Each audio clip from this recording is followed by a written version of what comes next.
রাজ্যের মুখ্যমন্ত্রী মমতা বন্দ্যোপাধ্যায় মহিলা ও শিশু সুরক্ষার জন্য অপরাজিতা নামক এক বিলের প্রস্তাব করেছেন, যা ইতিমধ্যে বিধানসভায় পাশ হয়ে গিয়েছে। কিন্তু কেন্দ্র সরকার সেই বিলের এখনো অনুমোদন দেয়নি।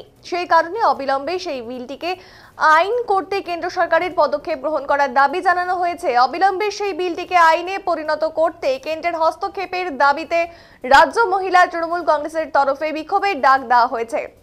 রাজ্য মহিলা তৃণমূল কংগ্রেসের ঘোষিত কর্মসূচি অনুযায়ী রবিবার ময়নাগুড়ি ট্রাফিক মোড়ে ময়নাগুড়ি টাউন মহিলা তৃণমূল কংগ্রেসের পক্ষ থেকে ধর্ণা প্রদর্শন করা হয়। এই বিষয়ে ময়নাগুড়ি ব্লক কমিটির সভানেত্রী জ্যোতিকা দেবগুপ্ত বলেন, অবিলম্বে কেন্দ্র সরকারের পক্ষ থেকে এই পদক্ষেপ গ্রহণের মধ্য দিয়ে আমাদের অপরাজিতা বিলটিকে আইনে পরিণত করতে হবে, আর সেই দাবিতেই এই বিক্ষোভ।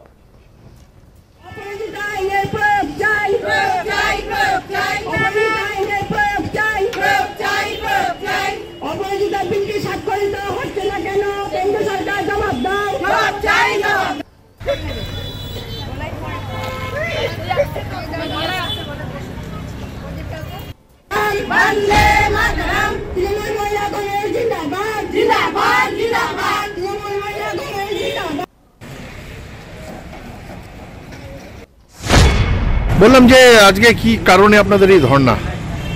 আমাদের কর্মসমিতি সিদ্ধান্ত নেওয়ার পর মাননীয় মুখ্যমন্ত্রী ৩রা সেপ্টেম্বর ২০২৪-এ অপরাজিতা বিলটি পাস করেন।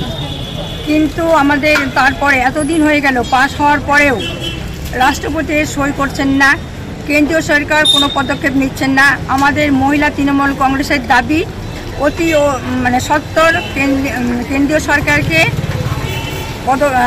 পদক্ষেপ চাই এবং তাড়াতাড়ি এই অপরাজিতা বিলের আইনটি প্রয়োগ চাই। এটাই আমাদের আজকে ধর্ণা মঞ্চের দাবি।